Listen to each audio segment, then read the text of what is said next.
ఎలా ఇస్తారండి? సోనియా గాంధీ గారు ఇచ్చారు, అద్దంకి దయాకర్ గారికి ఇచ్చారు, నాకు ఇచ్చారు, శంకర్ నాయకర్ గారికి ఇచ్చారు. సో వాట్ అండి?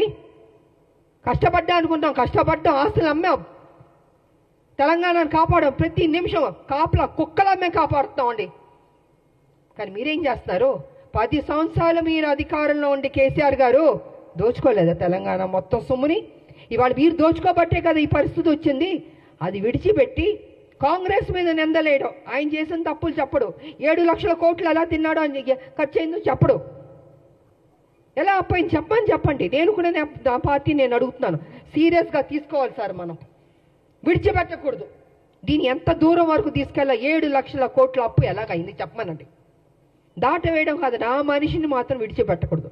నువ్వు ఉద్యమాలని చెప్పి నీకు చేతిలో తెలంగాణ పెడితే నువ్వేం చేసావు? 7 లక్షల 1 మినిట్ సార్, 7 లక్షల కోట్లు అప్పులు చేస్తామండి. మిగులు బడ్జెట్ నుండి అప్పులు రాష్ట్రంగా ఎందుకు వెళ్ళింది? ఎక్కడెక్కడి నుండి డబ్బులు తిన్నావు? కాళేశ్వరం దగ్గర నుంచి, ల్యాండ్ల దగ్గర నుంచి. నేను పిల్లు కూడా వేసాను, కొన్ని ల్యాండ్లు అమ్మేస్తుంటే పిల్లు వేసానండి నేను. ఇలా ఎన్నో జరిగినాయండి. అందుకే వాళ్ళు చెప్తున్నాను నేను, కేసీఆర్ వాస్తవాలు నువ్వు మాట్లాడాలి. సమయం దగ్గర పడింది. నువ్వు చేసిన తప్పులు చెప్పాల్సిందని మేము విడిచిపెట్టాం, డెఫినెట్గా విడిచిపెట్టామండి. మా రాష్ట్రం మేము కష్టపడి తెచ్చుకున్న రాష్ట్రం, నా ప్రజలు బాగుండాలని కోరుకున్న వాళ్ళం మేము. ఉద్యమకారులకు మాకు నిత్యం మా ప్రజలు బాగుండాలి, మేలు జరగాలని ఆలోచిస్తూనే ఉంటాం మేము. ఇంతకు మించి మాకు అయ్యా ఉంటుందండి.